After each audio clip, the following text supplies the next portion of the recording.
This one is a big one. First and foremost, let me say this. Okay. First of all, I have never really been a fan of Jimmy Kimmel. I'm not really into late night talk shows, right? It's like I don't stay up to watch like Jimmy Kimmel or the Tonight Show and all the kind of things. Like as I got older, I felt like it was very repetitive. The host tells a couple of jokes. They have a musician and a couple of, Hollywood like stars come on and sit down and talk, right? So it's really interesting because when I was little, my grandma used to watch Johnny Carson. That was his name. And my grandma loved Johnny Carson. And it was kind of this little, thing between me and grandma because my parents didn't like for me to stay up late. But whenever I hung out with grandma, I knew that I could. Grandparents are cool. Shout out to the grandparents in the house. I knew I could stay up and we would stay up and we would watch Johnny Carson, right? So that was something I kind of did with my grandma. But as I got older, I just kind of fell out of late night like talk shows. So I don't usually watch them. And I didn't really find Jimmy Kimmel to be someone that was particularly funny, to be honest with you. That being said, just because I don't really find him to be funny, I don't think that people should be fired because of what they say. And here we are. We're back here again, right? So Jimmy Kimmel was just removed from his show because of the comments that he made about Charlie Kirk. And when I saw the comments, it's kind of weird to me because I felt like he wasn't really talking about Charlie Kirk. He was talking about how MAGA was responding to Charlie Kirk's death. Either way, we are seeing that cancel culture is on both sides. And I'll give you an example before we get into the clip here. When Dave Chappelle was making the trans jokes, does everybody remember this? A couple years ago, Dave Chappelle was making the trans jokes on his Netflix stand-up. There were calls from some, not all. I want to be clear here. There were calls from some to cancel Dave Chappelle on the left. And I remember specifically people on the right saying, Dave Chappelle is a comedian. You guys are being snowflakes. This is ridiculous. Jimmy Kimmel is also a comedian. And see, now you see it happening on the other side. So he's gone. And this really isn't about what he said in reference to Charlie Kirk. I'm going to show you, we're going to follow the money, and I'm going to show you what this is really, really about. Let's go ahead and bring in this clip here. Jimmy Kimmel is gonzo. News, ABC has just announced here that they will be preempting the very well-known show Jimmy Kimmel Live indefinitely. That's confirmed by ABC, and it comes at a very tense time with many of the issues we've been covering tonight. There was a backlash on the right because Jimmy Kimmel, after the Charlie Kirk shooting, made the statement that he viewed, quote, new lows with the MAGA gang desperately trying to characterize this kid who murdered Charlie Kirk as anything other than one of them, and with everything they can to score political points from it, end quote. I've just read part of what Jimmy Kimmel had said, which includes what sounds like an inaccurate reference to the shooter. We've followed, of course, that case closely on this broadcast. Andrew Weissman, DOJ and FBI veteran, is here with me. And I kind of want to start with saying this is a pretty big piece of news when you look at the backlash or punishment of speech, something we've been covering. Right. Also, I would say in a news broadcast, if that were on ABC, you would be probably expected to issue corrections or deal with any material that deliberately or not, over time became inaccurate, right? I don't actually have the exact date of that statement. I just wanted to let viewers know that. And the FCC leader under Donald Trump had also publicly called for this outcome. So there's been both public but specific government pressure. Your reaction to this news? Pause, because he mentioned FCC as well. So what they don't tell you in this segment is what Jimmy Kimmel said after he made those remarks. Right after he made those remarks, he made fun of Donald Trump. He picked on Trump. They were showing a video of Trump being questioned by a reporter about, how he's handling everything with the death of Charlie Kirk. And Trump's response was, we're going okay. And then he starts talking about redecorating or changes that they're making, in particular with the White House, which was a weird response to that question. And so, see, even here, this is what I was saying about corporate media. Even here, they don't give you that piece of information. I think that's important for people to know. He went directly from that joke into the one about Donald Trump. And you can find it online yourself. So see how they leave that out. So I really don't think that this is as much about Charlie Kirk as Donald Trump is trying to make it. I think the thing is, he got pissed off about what Jimmy Kimmel said about him because of the answer that he gave the reporter when he was questioned about Donald Trump. And I told you guys multiple times, and I stand by this, I support free speech. And I know many years ago, I used to be one of those people. People can change. I used to be one of those people that used to say, oh my God, they shouldn't say that. Oh my God, no way, don't say that. That's so offensive. I used to be that way. And then as time went by, I started to see just how that can slide down a slippery slope, and it can become dangerous. Because the thing is, we do have a First Amendment in this country, and it shouldn't be about whether or not you like what someone said. That's besides the point. You don't have to agree with them, and you can criticize them for what they said. But now we are entering this realm of, and I really don't like this realm of get rid of that person, cancel that person, fire that person. Oh my God, they said this, get rid of them. I don't like it. And people who are cheering this on, remember, it happens on both sides. Like I said, you cheer it on now, and the next thing you know, it happens on your side as well. So I don't agree with it. I think people should be able to say what they want. You don't have to like it. You ain't got to support it. You can criticize it. But when we get to this part where people are now being fired, and and I look at some other things that have been said. I look at things that have been said by politicians. You actually have a politician, again, named Randy Fine, who is calling to end all the children in Gaza, said, get rid of all of them, da-da-da-da. Like, where's that outrage? There are more people upset with Jimmy Kimmel, who I don't even think is that funny. That's the thing to me. There are more people upset with Jimmy Kimmel than they are with a politician who says, get rid of the Palestinian kids too. This is where we are now as a country, and it's scary times. Well, one, it's worth taking a pause because we will learn more about exactly what the statements are and sort of how this came about.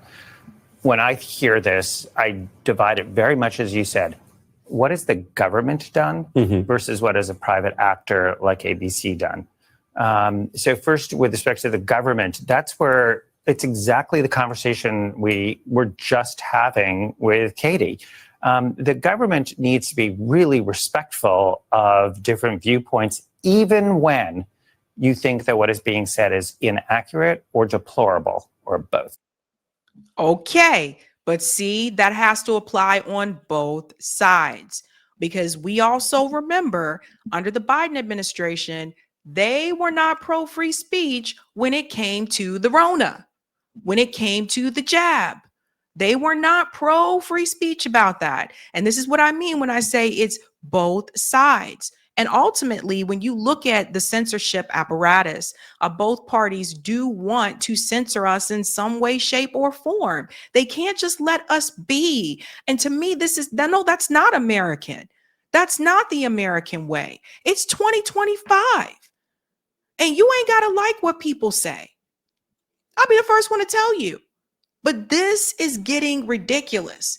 And then we're going to get into the money, and I'm going to show you who's really making these decisions and why they are making these decisions. I'll let him go on for a little bit more here. And so that to me is the more problematic thing, where you'd want to know exactly what were they doing, because you really are not supposed to engage in sort of viewpoint discrimination.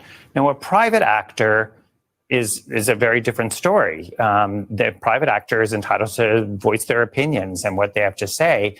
But a company can also have certain, restrictions on what they do. But again, news organizations, they both have to be accurate. They have to be fair. They, as you know, from time to time will issue retractions and corrections.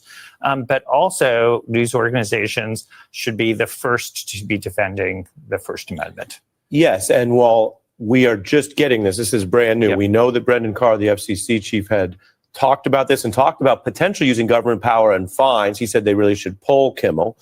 We've been covering what has been both the widespread condemnation of the terrible political violence connected to the Kirk shooting. At least the governor and others have discussed it in that manner. That case goes forward. But then you have the fact that Donald Trump has agitated against Jimmy Kimmel for years around the Colbert ending of that show, which the parent company said was a business financial decision. Trump darkly posted Kimmel is next. They have been feuding for years. And so even for those who might be very justifiably concerned about any statement or misstatement about that violence or Kirk, how do you view this from the oversight perspective of whether or not this has to also be reviewed for whether the government was trying to do the political bidding of the president to get rid of a critic? Yeah, well, look. Well, of course, but this goes so much deeper, Ari. This goes so much deeper. And this is what I want people to see. Again, like this can happen to anyone. You don't have to like Jimmy Kimmel, but this could happen to anyone. Look at this. Trump floats pulling licenses if networks are against him after Jimmy Kimmel is suspended. Like, this is freaking insane. This can happen to anyone. And you may not be in media, but I'll tell you how they can come after you as well. If this kind of thing continues, highlight this part right here. The Federal Communications Commission chairman, Brendan Carr, earlier on Wednesday had hinted that the broadcast license of ABC, which is a subsidiary of Disney, was at risk if it did not take action against Kimmel. So the FCC is getting involved here. And by the way, that all started with Bill Clinton. See, this stuff goes back. There's a history here. The FCC basically came in and said, if they don't take action, your license is at risk. What in the hell is happening here? Are they insane? So you see, it's everybody's in this, and I want you to follow the money because I think you need to start. Let's start with Sinclair. Sinclair Broadcasting. Okay, so Sinclair says that Kimmel's suspension is not enough. They are calling on the FCC and ABC to take additional action. So you already got rid of the guy, but they want more. And I'm going to tell you about Sinclair and who they are in just a second. Sinclair is the nation's largest ABC affiliate group. Yeah, everybody see that? That's the largest ABC affiliate group. These networks are owned by other broadcasting networks. So if you go on here, it says Sinclair will not lift the suspension of Jimmy Kimmel Live on our stations until formal discussions are held with ABC regarding the network's commitment to professionalism and accountability. Sinclair also calls on Mr. Kimmel to issue a direct apology to the Kirk family. Furthermore, we asked Mr. Kimmel to make a meaningful personal donation to the Kirk family and Turning Point USA. What in the hell? This is insane. So now you want him to make a donation to something he don't even support? What? Guys, I have never, ever, ever seen this type of reaction towards anyone else who has passed away in this country since I've been alive. I've never seen it, but it's not just about Charlie Kirk. It's not just about the death of Charlie Kirk. So you got Sinclair telling the FCC and ABC what to do. And then you need to know about Nexstar, because it's Nexstar and Sinclair. Nexstar and Sinclair are two of the largest station groups. They wield influence in ABC decision to pull Jimmy Kimmel in light of his Charlie Kirk comments. Nexstar owns The Hill Rising. Yeah, The Hill Rising, you know, the show that I think a lot of people think because it's on YouTube that it's independent. It's not independent. It's owned by Nexstar. I think Nexstar took over in the later years. When Crystal and Sagar were hosting The Hill Rising, it wasn't owned by Nexstar then. Nexstar. Yeah, we'll get into this a little bit more. So this here, this is like insane.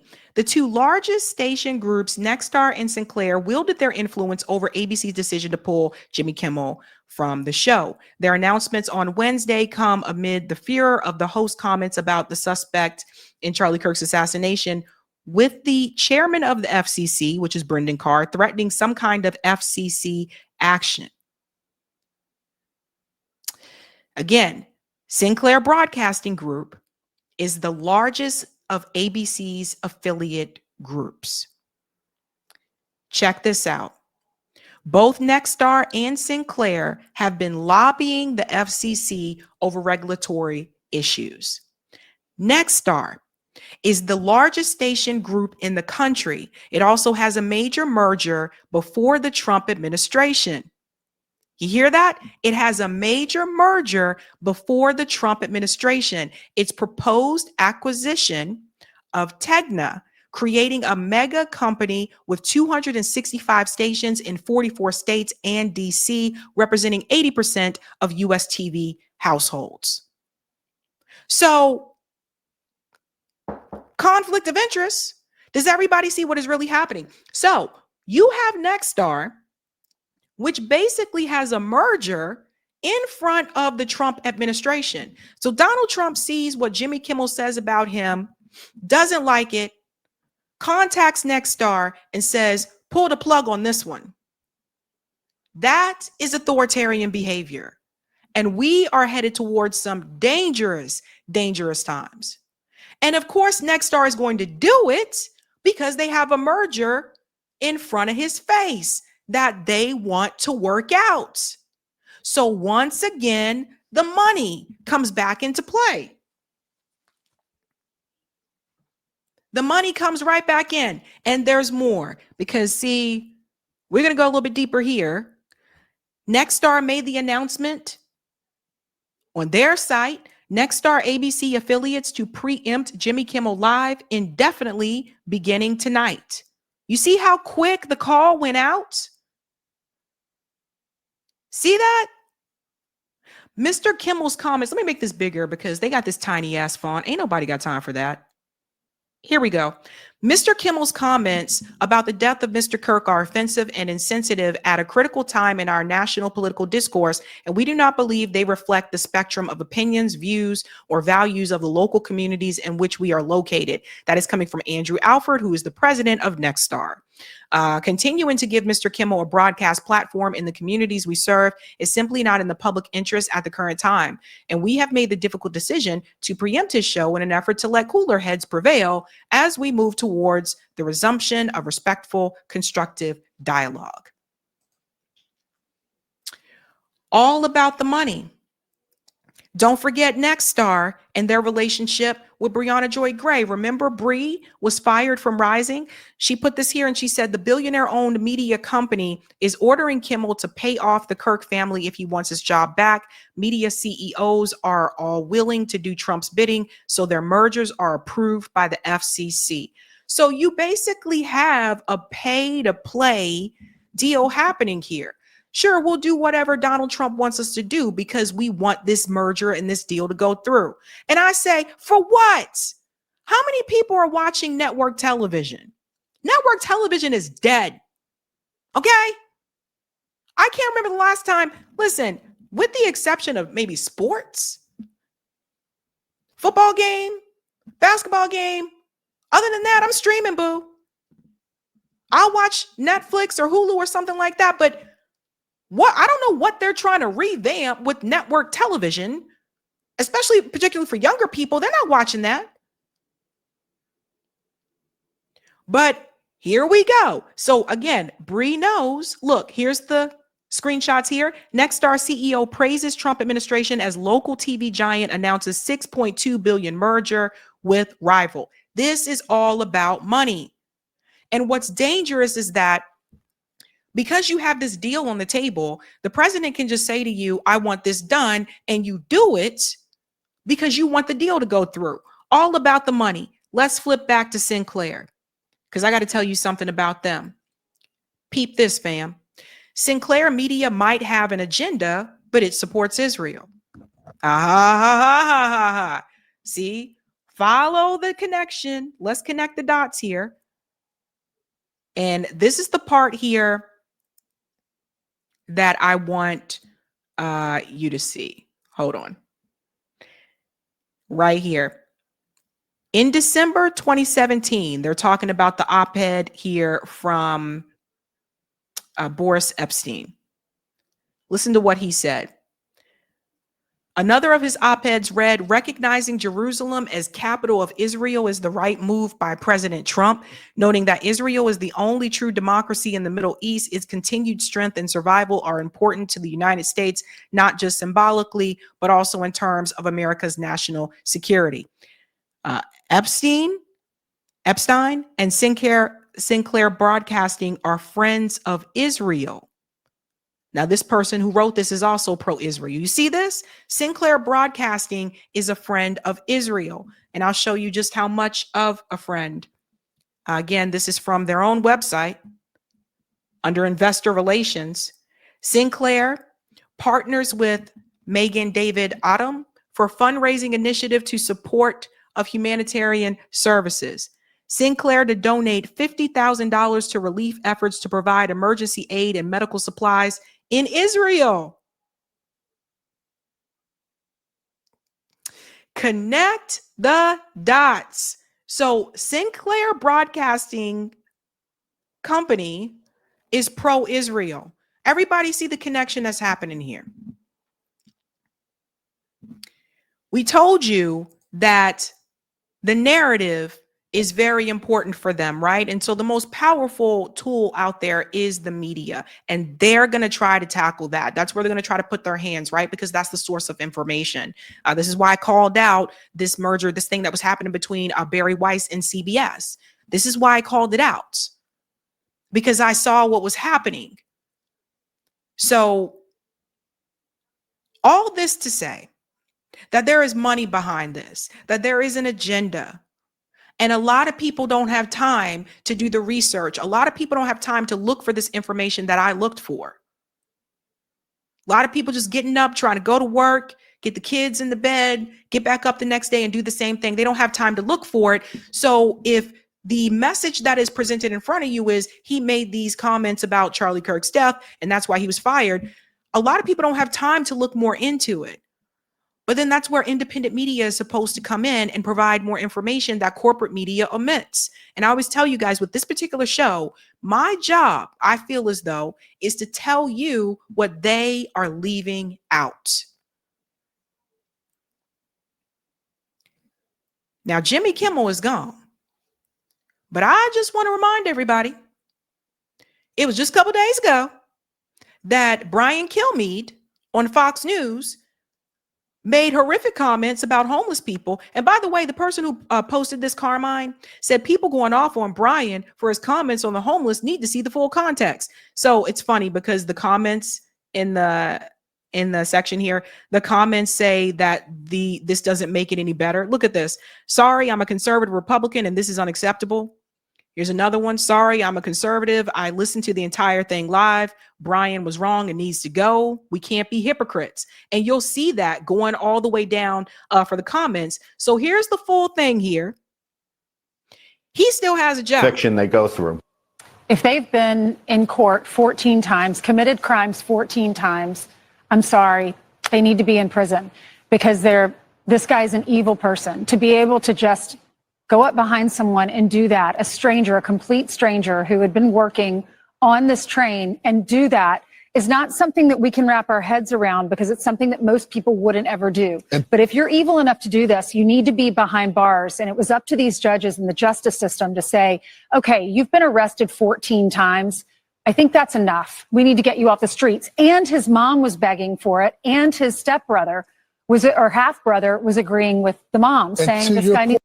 They are referring to the black guy that killed the Ukrainian woman on the bus. The guy was mentally ill. That's what they're talking about. But wait for it. Be behind bars. We don't have to. We feel so compassionate because you see the mental health crisis happening. Exactly. But it's not our job. We shouldn't have to live in fear while they figure out what's going on right there. Right. Put them in a mental institution, put them in a jail, and you guys figure it out. But people having to duck and dive on the trains and the buses, walking through the street. This is one case, but this is happening all across the country, and it's not a money issue. They have given billions of dollars to mental health and the homeless population. A lot of them don't want to take the programs. A lot of them don't want to get the help that is necessary. You can't give them a choice. Either you take the resources that we're going to give you, or you decide that you're going to be locked up in jail. That's the way it has to be now. Or involuntary lethal injection or something. Just kill them. Yeah, Brian, why did it have to get to this point? Did everybody hear what he said? He still has a job. This is Brian Kilmeade over here on the right. Up in jail. That's the way it has to be now. Or involuntary lethal injection or something. Just kill them. Yeah, Brian, why did it have to get to this point? Right. I would say this. Now, from what I understand, I believe he had to issue an apology. He still has a job.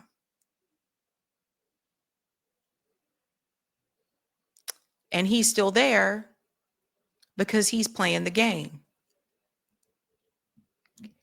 He's still there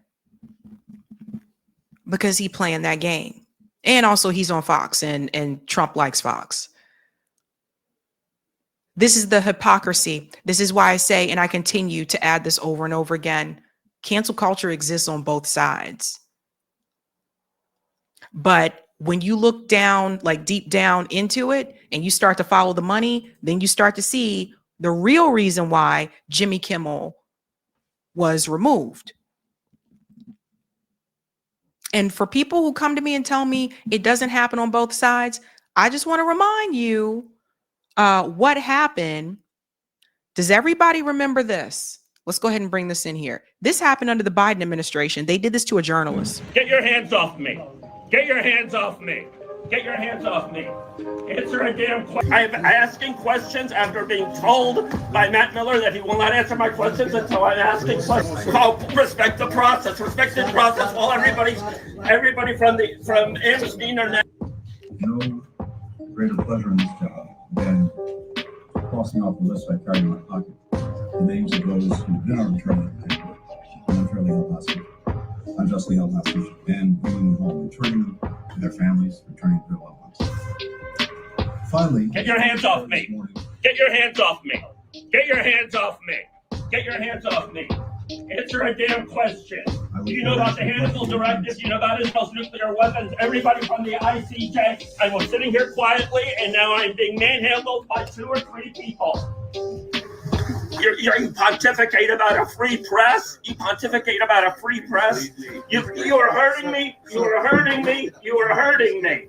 I'm asking questions after being told by Matt Miller that he will not answer my questions until I'm asking questions. Wasn't the point of the May 31st statement to block the ICJ orders? You blocked the ICJ orders. Please respect the process. Oh, respect the process. Respect the process while everybody from Amnesty International. From Amnesty International to the ICJ saying that Israel's doing genocide and extermination, and you're telling me to respect the process. Criminal, why aren't you in The Hague? That was during the Biden administration. And he's not the only one it's happened to. They dragged a journalist out. So when it comes to the censorship, this is why I say this happens on both sides around different issues, but it happens on both sides. How are we going to fix this?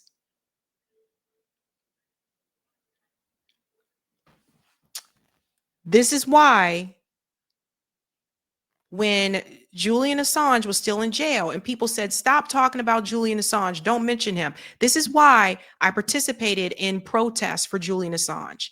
This is why I advocated for Julian Assange. This is why when Julian Assange's brother and father came to the US, I met with them and sat down and had a conversation with them and interviewed them. The reason why I advocated for freeing Julian Assange is, number one, I didn't think it's a crime for journalism. I don't think journalism is a crime. And two, if they would do it to him, what do you think they would do to us? Hey guys, this was a Sabby clip. If you like what you saw, hit that like button and subscribe.